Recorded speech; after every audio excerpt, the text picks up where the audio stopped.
ପବିତ୍ର ଶାମ୍ବ ଦଶମୀର ଶୁଭ ଅବସରରେ ଆପଣମାନଙ୍କୁ ହାର୍ଦ୍ଦିକ ଶୁଭେଚ୍ଛା ଓ ଶୁଭକାମନା। ସୂର୍ଯ୍ୟ ଦେବତାଙ୍କ ଅପାର କରୁଣାରୁ ସମସ୍ତଙ୍କ ଜୀବନ ସୁଖ, ଶାନ୍ତି ଓ ସମୃଦ୍ଧିରେ ପରିପୂର୍ଣ୍ଣ ହେଉ। ନମସ୍କାର, ମୁଁ ଲିପ୍ସା। ସ୍ୱାଗତ କରୁଛି ଆଉ ଗୋଟେ ଛୋଟ ବ୍ଲଗକୁ। ସକାଳୁ ଠାକୁର ପୂଜା ସାରି ବୋଉ ଲାଗି ପଡ଼ିଲେ ରୋଷେଇରେ। ଶାମ୍ବ ଦଶମୀ ତ ସବୁ ମାଆ ମାନେ ଅପେକ୍ଷା କରିଥାନ୍ତି କେମିତି ନିଜ ପରିବାର ପାଇଁ ଶୁଭ ମନାସିବେ ବୋଲି। ସେମିତି ହେଉଛି ଆଜିର ଏହି ଦିନ। ଯାଉ ଗୋଟିଏ ପାରମ୍ପରିକ ଓଡ଼ିଆ ଖାଦ୍ୟ। ଏହା ମୁଖ୍ୟତଃ ଓଡ଼ିଆ ଘରେ ପର୍ବ ସମୟରେ ଖାଦ୍ୟ ଭାବରେ ବ୍ୟବହାର କରାଯାଏ। ଛାତ ଉପରୁ ଯାଇ 7ଟି ଗଣି ଗଣି ବାଇଗଣ ପତ୍ର ନେଇ ଆସିଲି। ଆମର ତ ବାଇଗଣ ପତ୍ରରେ ଭୋଗ ଲାଗିଥାଏ, ଆଉ କାହାର କାହାର ତ କଦଳୀ ପତ୍ର ଓ ପଣସ ଗଛ ପତ୍ରରେ ବି ଭୋଗ ଲାଗେ। ଏପଟେ ମୁଁ ନଡ଼ିଆକୁ ଭଲ ଭାବରେ କୋରିକି ରେଡ଼ି କରୁଛି ସବୁଥିରେ ପକା ହେବ ବୋଲି। ଗୋଟେ କଥା ଜାଣିଛନ୍ତି, ନଡ଼ିଆ ଭାଙ୍ଗିଲା ବେଳକୁ ଗୋଟେର ଖୋଳ ବାହାରି ଯାଇଥିଲା। ତ କ'ଣ କରିବି ଭାବିଲି, ତାକୁ ଆଉ ଗୋଟେ ପଟ ଖୋଳରେ ଲଗେଇକି କୋରି ପୁରା ରେଡ଼ି ଆମ ନଡ଼ିଆ କୋରା। ଜାଉରେ ଟିକେ କାଜୁ କିସମିସ ପକା ହେଇଗଲା। ବୋଉ କହିଲେ, ଦେଖିଲୁ ସବୁ ସିଝିଗଲାଣି କି ନାହିଁ?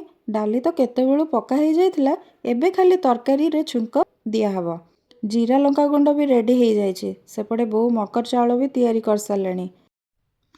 ତାପରେ ବୋଉଙ୍କର ମୋର ଆସିକି ମିଶିକି ଛାତ ଉପରେ ଚିତା ଝୋଟି ବି ପକେଇ ଦେଇଥିଲୁ। ପୂଜା ପର୍ବାଣୀରେ ଚିତା ଝୋଟି ସମସ୍ତଙ୍କ ଘରେ ପକା ହେଇଥାଏ। ଏଠି ଆମର 7ଟି ଘର ଆଉ କୋଠି ହେଇଗଲା।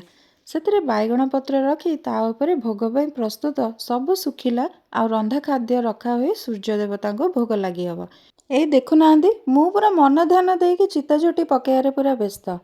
ସତରେ ଗୋଟେ ଓଡ଼ିଆ ପର୍ବ ଆସିଲା ମାନେ ଘରେ କେତେ କ'ଣ ଗୃହିଣୀର ଗୋଟେ କାମ ଥାଏ, ସବୁ ଧୀରେ ଧୀରେ ମୁଁ ଶିଖୁଛି। ଖାଲି ତଳକୁ ଯାଇ ସବୁ ଆଣିବୁ ଭୋଗ, ଆଉ ତାପରେ ସୂର୍ଯ୍ୟ ଦେବତାଙ୍କୁ ଲାଗି ହେବ ଭୋଗ।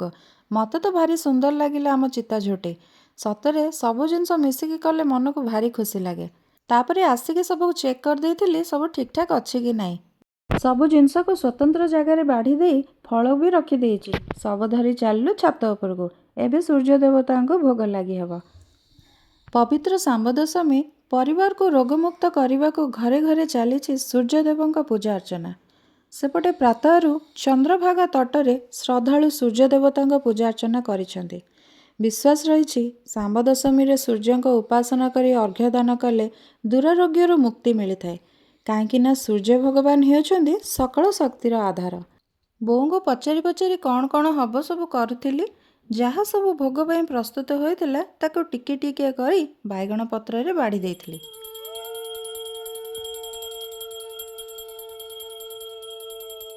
ଆଜିର ଦିନରେ ଭଗବାନ କୃଷ୍ଣଙ୍କ ପୁତ୍ର ଶାମ୍ବ ଚନ୍ଦ୍ରଭାଗା କୂଳରେ ସୂର୍ଯ୍ୟ ଭଗବାନଙ୍କ ଉପାସନା କରି ପିତୃ ଅଭିଶାପରୁ ମୁକ୍ତି ଲାଭ କରିଥିବା ନେଇ ପୁରାଣରେ ବର୍ଣ୍ଣିତ ରହିଛି। ଆମେ ଦୁହେଁ ତାପରେ ସୂର୍ଯ୍ୟଦେବଙ୍କୁ ଭୋଗ ଲାଗି କରିଦେଇଥିଲୁ। ସବୁ ସୁରୁଖୁରୁରେ ପୂଜା ସମ୍ପନ୍ନ ଆମର ହେଇଗଲା। ଆମ ଓଡ଼ିଆ ସଂସ୍କୃତିର ଏହି ଅନନ୍ୟ ପର୍ବ ଆମକୁ ସୂର୍ଯ୍ୟ ଉପାସନା ଓ ସୁସ୍ଥ ଜୀବନଶୈଳୀର ବାର୍ତ୍ତା ଦେଇଥାଏ। ରହିଲି, ପୁଣି ଦେଖା ହେବ ଆଉ ଗୋଟେ ବ୍ଲଗରେ।